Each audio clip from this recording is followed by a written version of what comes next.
Cet épisode est réalisé en collaboration avec MVC Océan, votre expert en travaux sous-marins, maritimes et riverains. Vous êtes à l'écoute de Station Constructo, un balado spécialisé pour le secteur de la construction au Québec. Bonjour et bienvenue au balado Station Constructo. Nous discuterons tout au long de cette série d'épisodes de la réalisation de travaux en milieu aquatique. Les risques, les particularités et les équipements déployés lors de l'exécution de travaux maritimes, sous-marins et riverains, ça nécessite évidemment une expertise bien particulière. Et au fil des épisodes, nous en apprendrons donc davantage sur les particularités liées à ce genre de travaux, ainsi que sur les équipements permettant de les réaliser. Dans cet épisode-ci, aujourd'hui, nous parlons plus précisément des bâtards d'eau de type Portadam. Les bâtards d'eau consistent en des digues ou des barrages provisoires établis en site aquatique. Ces derniers permettent de mettre à sec la base d'un ouvrage que l'on souhaite réparer ou l'emplacement sur lequel on désire construire une structure, par exemple. Plusieurs types de bâtards d'eau existent afin de remplir diverses fonctions et qui, par le fait même, sont mieux adaptés à différentes formes d'intervention. On va en parler tout à l'heure. Les bâtards d'eau Portadam, pour leur part, permettent de réaliser des travaux situés jusqu'à 3,6 mètres de profondeur et servent à rediriger, à retenir, à disperser provisoirement un plan d'eau. Nous allons en discuter aujourd'hui avec Nicolas Rivet-Auger, cofondateur et chargé de projet chez Aquapera, ainsi que Pascal Lamy, ingénieur chez Conception Temporaire Eau Durable. Messieurs, bonjour et bienvenue. Bonjour. Bonjour. Merci d'avoir accepté l'invitation de participer à ce balado. On a une discussion hyper intéressante aujourd'hui sur ce que vous faites. Premièrement, allons dans la définition. À quoi ça ressemble des bâtards d'eau Portadam, comme je l'expliquais au tout début? Imaginez un Y okay, que vous renversez 180 degrés, que vous mettez à l'envers. Ouais. Et ce Y-là va être un cadre en acier, un frame en bon français, Oui. va être un cadre en acier en forme de Y qu'on dépose les deux pattes du Y, là, en le virant à l'envers, deviennent les deux pattes d'appui. OK. Okay? Ouais. Sur ça, si on le regarde à vol d'oiseau, si on passait au-dessus de l'infrastructure puis qu'on le regardait, on verrait l'équivalent de une couture en zigzag. Pour ceux qui font de la couture, vont savoir de quoi je parle. Oui. On verrait une couture en zigzag. C'est plusieurs cadres d'acier qui sont à la base reliés ensemble et en haut reliés ensemble, mais qu'on déplie comme un accordéon dans l'eau. On s'en va avec ça. Mm-hmm. Et une fois que les cadres d'acier sont mis en place, il y a une toile qui est déroulée sur le devant de ce cadre-là et ça devient l'équivalent, grosso modo, d'une grosse piscine inversée. Ouais. Donc, la toile soutient la rivière et de l'autre côté, on est à sec. C'est ce qui fait la différence. Donc, de l'eau tout autour, mais à l'intérieur, c'est sec et c'est là que vous faites les travaux. Exactement. Est-ce que ça repose dans le fond? Est-ce que ça flotte? Je reviens à ma question de départ. Ben non, le système, les équerres d'acier sont déposés sur le fond marin puis sont autoportants. d'accord. Okay. Exactement. Les équerres flottent pas nécessairement. La mise en place des équerres va en général se faire avec un appareil de levage, une grue, une pelle mécanique, etc.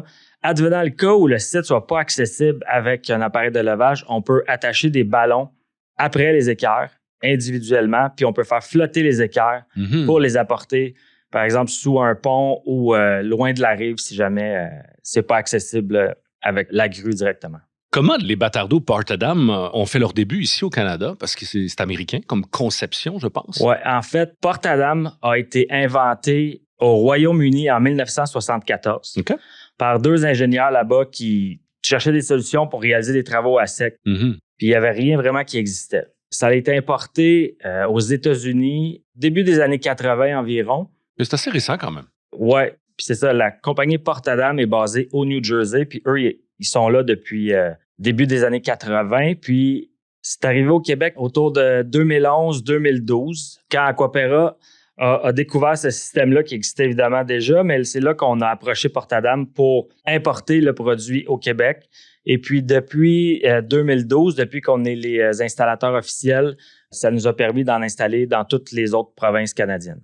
OK. Au Canada, au grand complet, vous avez fait les travaux partout. Absolument, oui. Et vous travaillez avec ça exclusivement ou presque? Exclusivement ou presque, parce que dans la plupart des cas, le système est compatible, il est installable sur un site, ça peut fonctionner.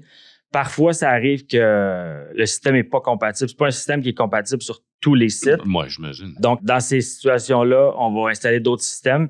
Même que Pascal est quand même spécialiste un peu là-dedans dans d'autres systèmes que Portadam quand il y a trop d'eau ou qu'il y a des défis ou des enjeux plus techniques. Pascal arrive parfois avec des idées comme novatrices pour inventer carrément des nouveaux systèmes ou concevoir des nouveaux systèmes.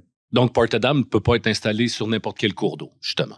Non, effectivement, il y a des limitations au niveau du porte-à-dame. Ça peut dépendre de l'inclinaison du terrain. Je veux dire, il faut que les courants aussi, j'imagine? Le courant, oui, mais souvent, le courant est peut-être moins problématique parce qu'on va utiliser des déflecteurs. On va se mettre soit avec des blocs de béton ou des plaques d'acier ou des choses comme ça, ou quelque chose qui va faire dévier le courant. Mais c'est sûr qu'il vient une vitesse à un stade où est-ce que c'est une toile qu'on dépose dans l'eau. Mm-hmm. Fait que si la vitesse est trop grande, ça fait une toile dans l'eau. Si vous vous êtes déjà baigné avec une couverte, essayez d'attraper des petits poissons, vous allez voir que la toile, elle offre une bonne résistance. Oui, c'est vrai. Fait que c'est un peu le principe, tu sais. Puis pour le travail aussi des plongeurs, il y a une question de sécurité qui va avec ça. Mm-hmm. C'est officiel. En général, pour les rivières et les topographies qu'on a au Québec, c'est un système qui s'adapte très souvent à nos conditions puis de chantier. Quelquefois, c'est pas le cas, mais en général, ça va bien. Pour quel type de travaux, justement, on a besoin de ça? Juste pour compléter un peu ce que Pascal disait, souvent, je vais dire que le système a 2 limites. La profondeur, qui est 3,6 mètres. Mm-hmm. L'autre limite, c'est l'imagination qu'on a. Parce qu'on peut pratiquement installer le système avec n'importe quelle configuration. On peut... chaque site est différent, mais il y a toujours moyen de trouver une idée qui va faire qu'on va faire une installation qu'on n'a jamais faite avant. Vous pouvez modeler le truc, là. Absolument. Oui. Je fais juste la première chose qui me vient en tête. C'est un projet qu'on a fait ensemble. On parle de 3,6 mètres. Et puis, c'est arrivé dans le passé qu'on est allé plus creux que 3,6 mètres. Mais comment? Simplement en se disant, on va remplir le fond avec des big bags, des poches de sable. Mm-hmm. Fait qu'on se fait une fondation pour accoter le porte-à-dame par-dessus. Okay. Fait que lui demeure à 3,6 mètres, mais on est capable de chercher 1 mètre, 1,5 mètre de plus en dessous. En plus creux. Ça fait que c'est des choses qui peuvent être possibles d'être faites. Encore là, c'est des cas particuliers. Il faut regarder l'étanchéité parce que ça devient plus complexe. Quand on rentre dans des systèmes comme ça, au niveau de l'étanchéité, c'est un autre paire de manches. Mais c'est possible. Je reviens à ma question. Pour quel type de travaux vous faites ces installations? Comme je disais, le système est comme utile pour assécher pratiquement n'importe quoi ou réparer pratiquement n'importe quoi. J'ai quelques exemples. Oui. Assécher une rampe de bateau. Okay. Assécher le devant d'un vieux boathouse. Ouais, là où on gare les bateaux. Exactement. Parfait. Donc, assécher un boathouse pour le réparer. Les fondations sont souvent vieilles. C'est vrai. On peut assécher des piliers de pont. On peut assécher des barrages ou même des déversoirs qui souvent sont à proximité des barrages. Ça peut être utile aussi pour assécher des zones dans des canaux, comme, admettons, le canal Rideau. Oui. C'est tout en béton. Ça nécessite des réparations. On vient installer un bâtard d'eau là-dedans. L'avantage, par exemple, de porte-à-dame dans le canal Rideau, qu'on a déjà fait aussi, c'est que l'empreinte au sol est quand même minime. Mm-hmm. Donc, on peut installer un bâtard d'eau porte-à-dame, assécher une section du canal tout en maintenant en fonction la voie maritime pour les bateaux. Donc, ça, c'est pratique. On peut aussi utiliser le système pour assécher une rive pour la décontaminer. Mm-hmm. On peut aussi l'utiliser pour installer des prises d'eau ou même des émissaires dans des cours d'eau. Ça, on l'a fait à plusieurs reprises aussi. C'est un système qui fonctionne super bien pour ça. Parfois aussi, ça arrive qu'on traverse une rivière avec une conduite d'eau potable ou même sur le pipeline, des conduites de pétrole. Oui. Ils doivent traverser les cours d'eau. On va installer le porte-à-dame pour assécher certaines zones, faire l'excavation, enfouir les conduites de pétrole, etc. Beaucoup d'érosion aussi. L'érosion des rives, on va assécher les zones qui ont été affectées. Puis ça permet aux entrepreneurs de refaire la stabilité des berges. Un truc aussi qui est quand même cool, le système il a souvent été utilisé plus aux États-Unis sur des productions cinématographiques. Ah oui? Comme par exemple le film Deep Horizon. Oui. C'est sur une plateforme de pétrole qui explose, etc. Ouais. Ben, pour faire des bonnes prises de vue, tout ça, ils ont construit un bassin en porte-à-dame inversé. Okay. Donc, on revient à... Vraiment, ils ont fait une piscine avec... De mémoire, c'était 300 mètres par 300 mètres par 300 mètres par 300 mètres. Quand même. Ils ont bâti une vraie plateforme de pétrole à l'intérieur de tout ça. Ils ont rempli ça d'eau. Okay. Fait que toutes les shots qu'on voit dans Deep Horizon, toute l'eau qu'on voit, c'est vraiment un bassin. C'est un bassin construit de toutes pièces. Exactement. Et c'est particulier. Si je fais du pouce sur l'utilité du bassin pour des bassins de sédimentation. Parce qu'on s'entend depuis tantôt, Nicolas commence ses phrases par assécher, parce que très, très souvent, c'est la fonction principale du porte-dames, c'est-à-dire créer une barrière puis s'assécher, travailler au sec. Bon, ça, c'est la méthode traditionnelle d'utilisation. Mais on peut aussi créer le bassin, le fameux Deep Horizon. On peut aussi créer ce bassin-là en inversant le système puis en créant un réservoir.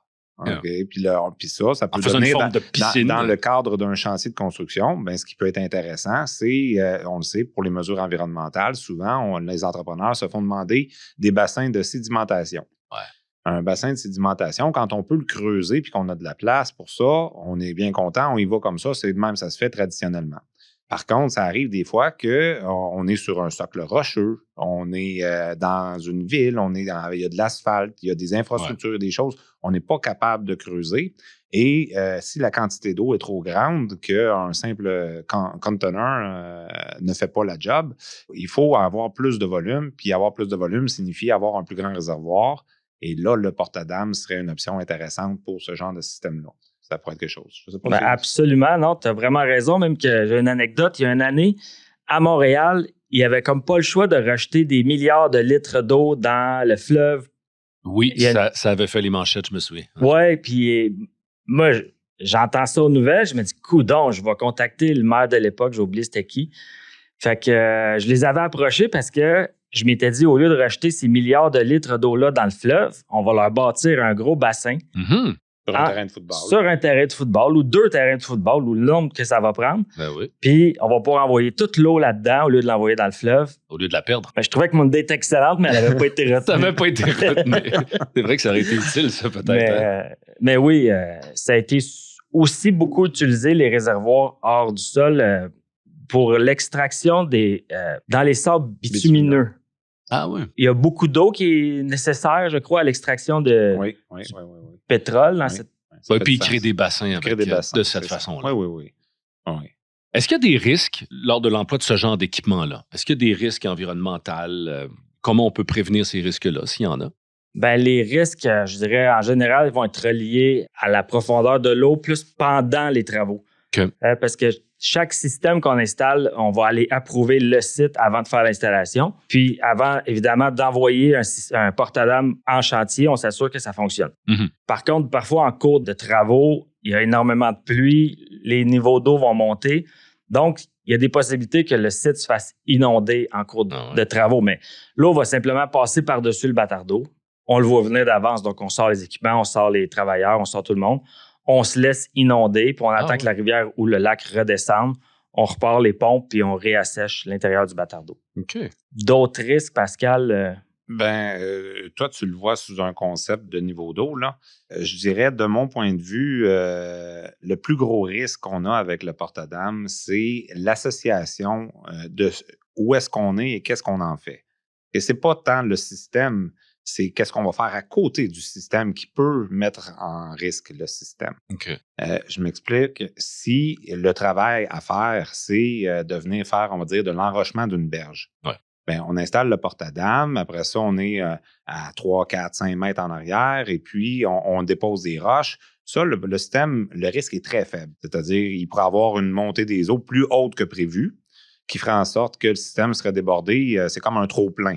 C'est un déversoir. Là. L'eau passerait par-dessus. La structure va rester là. Elle va rester intacte pareil, sauf qu'il y a un déversoir qui va arriver. Le chantier va se faire inonder. Bon. Dans ce cas-là, c'est parce que, soit que le niveau d'eau de conception était trop bas, ou soit qu'il y a des risques qui ont été acceptés par l'entrepreneur au moment de l'installation, qui a lui-même dit non, ça va bien aller, on est là pour 2 jours, puis il n'est pas supposé pleuvoir. C'est le genre de choses qui peut se faire. Ça, c'est une catégorie de risque relativement facile à gérer. Par contre, si on arrive et on dit, on installe le porte-dames, puis on va se reculer 1 mètre en arrière de la patte, mon fameux Y que j'imaginais tantôt, là. Il y a une patte qui est en arrière, là.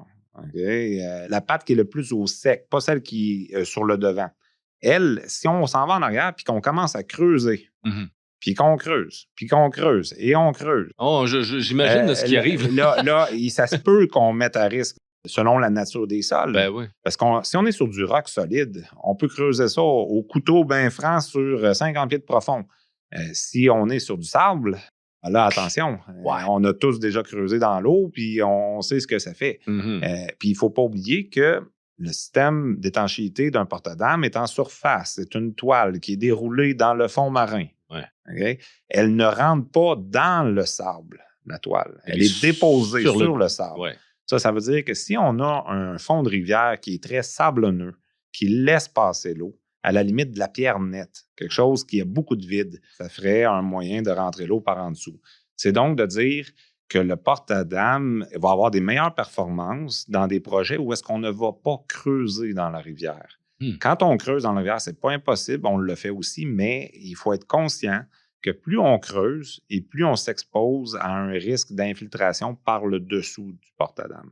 Ça ne le déstabilisera pas nécessairement, mais ça va faire plus d'eau à gérer pour l'entrepreneur général qui est sur le chantier parce que, si je ne me trompe, c'est pas nécessairement l'installateur qui garantit la quantité d'eau à pomper. On garantit rarement quelle quantité d'eau va être pompée quand on assèche un bâtard d'eau. Par contre, quand il y a une excavation, on exige toujours une zone tampon minimum entre le bâtard d'eau et le début de l'excavation où l'entrepreneur n'aura pas le droit d'aller creuser ou changer la nature du sol.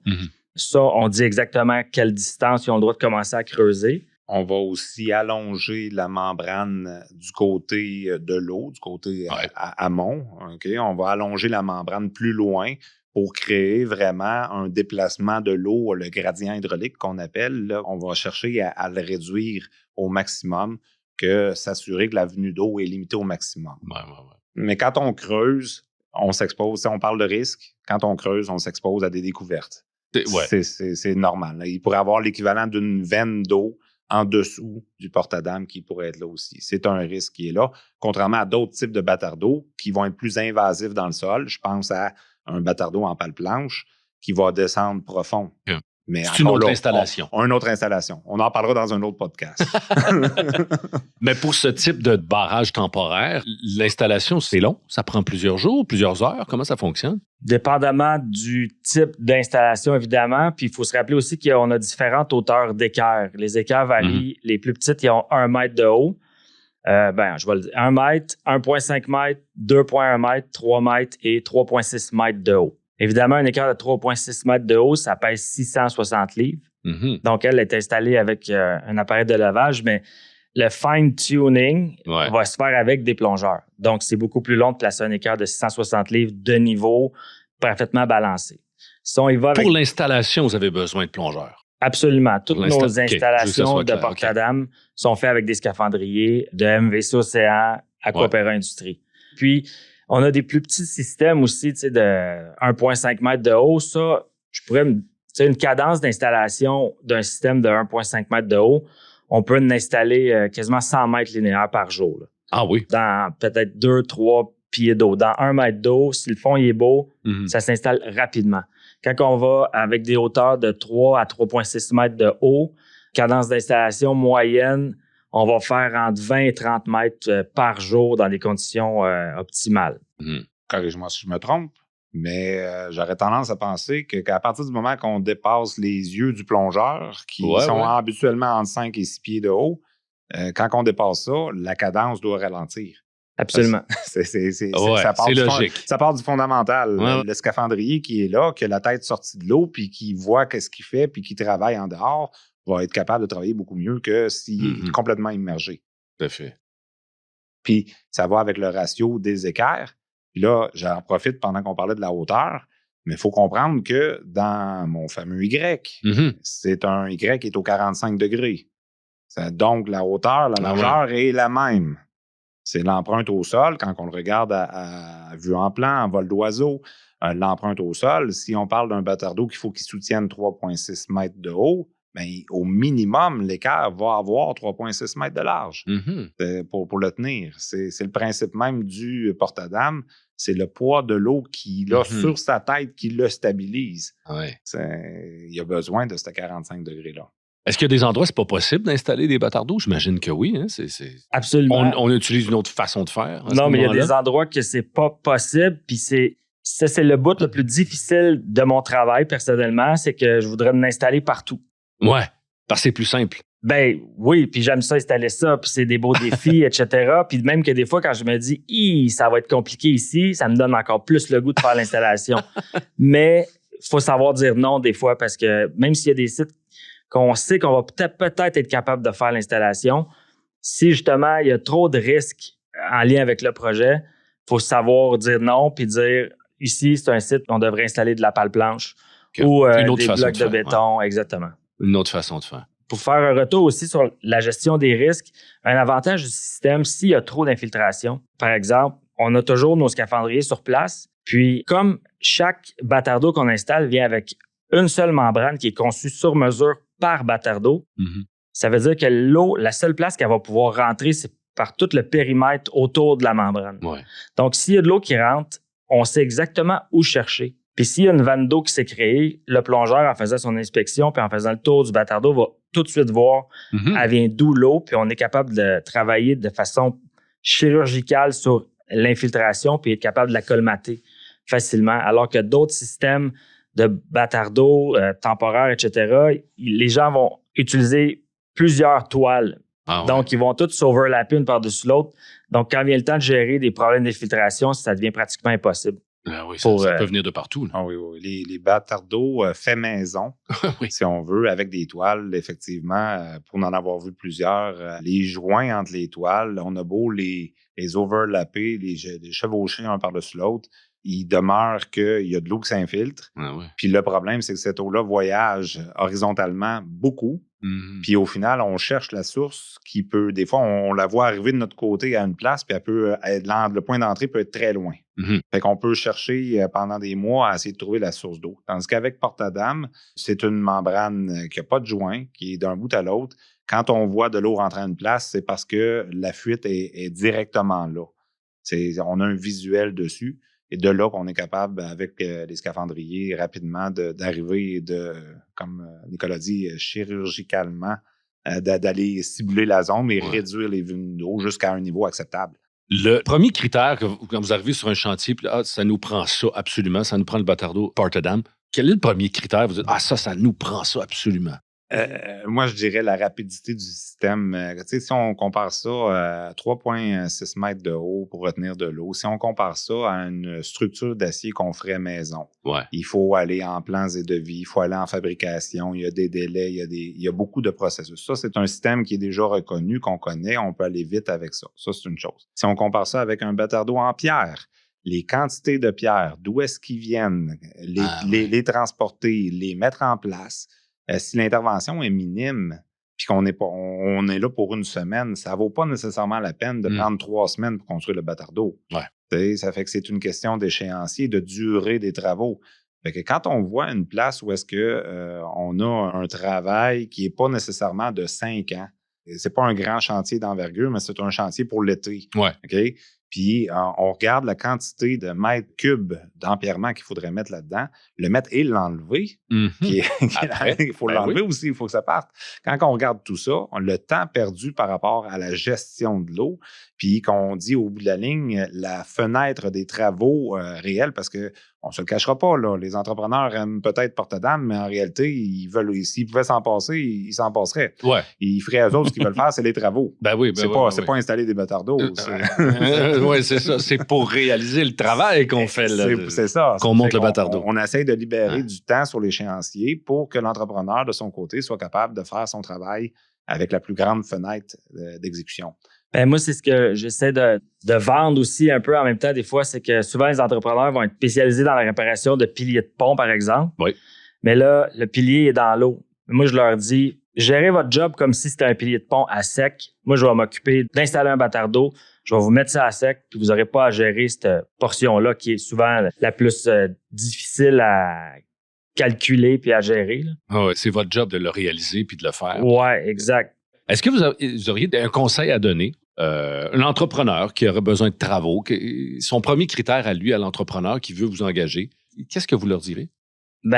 Qu'un bâtard d'eau, c'est facile à calculer sur papier, mais dans la vie, quand on arrive dans la partie réalisation, c'est comme facile de l'échapper. Puis si notre bâtard d'eau maison, je dirais, fonctionne pas, on va perdre quelques semaines en plein été à réparer notre bâtard d'eau. Puis pendant ce temps-là, les travaux avancent pas réellement.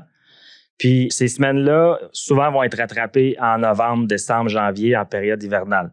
Puis comme dans beaucoup de travail, c'est la planification qui est importante, j'imagine. Exactement. Effectivement, parce que j'ai souvent vu des entrepreneurs essayer de économiser un peu de sous sur le batardeau. Et puis, au final, c'est l'échéancier du projet qui déraille parce qu'on a des venues d'eau, on a des choses, on ne contrôle pas ce qu'on fait. Il reste que l'équipe d'Aquaterra ne font que ça. De mémoire, j'ai pas de raté connu. Nicolas me les a cachés, du moins. Non, tous les sites qu'on a comme approuvés puis qu'on s'est dit on peut installer un batardeau ici, on a toujours réussi à amener à terme les mandats. Évidemment, il y a des sites qui ont été plus compliqués que d'autres, mais généralement en lien avec la pluie, les crues soudaines d'été qu'on n'a jamais vues. Des intempéries. Ça peut arriver. Ça fait partie des risques qu'on parlait tantôt. Ouais. Souvent, ce qu'on voit, c'est au niveau théorique, on dit le niveau de l'eau, un 2 ans, un 10 ans, un 25 ans, un 100 ans. On est là pour un ouvrage temporaire. Est-ce qu'on veut réellement prendre un niveau un 100 ans? Parce qu'il y a un coût associé à ça. Très souvent, la réponse de l'entrepreneur général, c'est « Ah non, moi je pense qu'un 25, un 10, un 25, c'est raisonnable. » Puis on part avec ça. Alors, le niveau d'eau cette année-là, ça va bien, il reste là-dedans, tout le monde est heureux. Mais si le niveau d'eau monte plus, qu'il s'en va proche du 100 ans, et on le sait avec les changements climatiques, on le vit de plus en plus, des crues soudaines, ce genre de choses-là. Fait que ça devient, c'est une gestion de risque, ce qui va avec. Puis c'est à peu près le plus gros des problèmes qu'on va avoir au niveau du porte-à-dame. Absolument. Puis c'est une gestion de risque. Puis un des avantages, je trouve, de porte-à-dame, comme par exemple, l'été passé, on a installé des batardeaux porte-à-dame, puis on a installé d'autres types de batardeaux, en big bag, par exemple. Puis on a eu des inondations un peu partout au cours de l'été. Tous nos batardeaux porte-à-dame qui se sont fait inonder sont restés debout. Puis quand l'eau a redescendu, on a reparti les pompes. Il y avait des petits travaux de réparation à faire ici et là, mais la structure d'acier, toujours en place, la membrane aussi. Tous nos batardeaux en big bag, quand ils se sont fait inonder, le déplacement de l'eau, la chute que ça peut créer, toutes les big bags tombent. Puis là, il n'y a plus de batardeau. Là, c'est à refaire à 100%. Je dirais que c'est un avantage du produit. Là. Les équerres d'acier, ils se tiennent en place, même s'il y a un fort courant ou qu'il y a une bonne inondation. Un des avantages de porte-à-dame, c'est qu'au niveau de l'empreinte écologique, c'est beaucoup une installation temporaire. C'est beaucoup moins invasif qu'un batardeau de pierre ou un batardeau de pale-planche qui va nécessiter de la pierre pour l'installation avec ce genre de choses-là. Moi, je dis souvent, quand on installe un système de batardeau porte-à-dame, tout ce qu'on met dans l'eau, on l'enlève à la fin, à 100%. Alors que tous les autres systèmes, c'est pas vrai. Ben, c'est tout le temps qu'on a à notre disposition. Je vous remercie beaucoup d'avoir participé à notre balado aujourd'hui. Merci. Merci. C'est ce qui termine cet épisode de notre série sur les travaux en milieu aquatique. Nous souhaitons remercier Nicolas Rivet-Auger et Pascal Lamy pour leur participation à cet épisode. Nous remercions aussi MVC Océan, avec qui nous avons travaillé en collaboration pour réaliser cette série. Suivez-nous sur les réseaux sociaux pour rester à l'affût de la sortie de notre prochain épisode, qui portera quant à lui sur les batardeaux de type Vertidam. Tous nos épisodes sont également disponibles sur portailconstructo.com, section balado. Merci, à bientôt.